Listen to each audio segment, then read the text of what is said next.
ഉയിർപ്പ് ഏഴാം ബുധൻ. വിശുദ്ധ യോഹന്നാന്റെ സുവിശേഷം 17-ാം അധ്യായം 1 മുതൽ 5 വരെയുള്ള തിരുവചനങ്ങളുടെ വിശകലനം.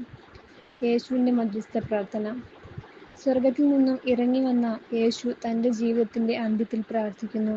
പിതാവേ, സമയമായിരിക്കുന്നു. സ്വർഗ്ഗത്തിലേക്ക് തന്നെ വീണ്ടും പോകാൻ സമയമായിരിക്കുന്നു എന്നതാണ് ഒന്നാമത്തെ ധ്യാനചിന്ത. രണ്ടാമതായി, പുത്രനെ മഹത്വപ്പെടുത്തുന്നതിനുള്ള സമയമായി എന്നതാണ്. കുരിശിലെ മരണമാണ് ഈ മഹത്വം. മൂന്നാമതായി, താൻ ഭൂമിയിലേക്ക് അയക്കപ്പെട്ടപ്പോൾ തന്റെ ദൗത്യം പൂർത്തിയാക്കുന്നതിലൂടെ പിതാവിനെ തിരിച്ചും യേശുവും മഹത്വപ്പെടുത്താനുള്ള സമയമായി എന്നാണ് അർത്ഥം. പിതാവിന്റെ ഇഷ്ടം മാത്രം അനുസരിച്ച് ജീവിച്ച യേശുവിന്റെ ജീവിതം മുഴുവൻ ദൈവത്തെ മഹത്വപ്പെടുത്തുന്നതായിരുന്നു.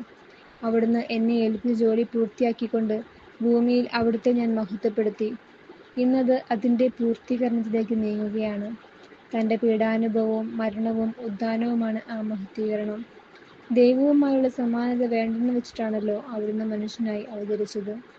ഉത്ഥാനശേഷം വീണ്ടും സ്വർഗ്ഗത്തിലേക്ക് പോകുന്നത് മൂലം പഴയ ആ മഹത്വം വീണ്ടും സ്വീകരിക്കുകയാണ്.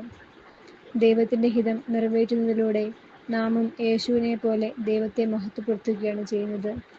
ദൈവഹിതം നിറവേറ്റുന്നത് ആവശ്യം സഹനജീവിതമാണെന്നും യേശു തന്റെ ജീവിതത്തിലൂടെ നമ്മുടെ മുന്നിൽ വരച്ചുകാട്ടുന്നുണ്ട്.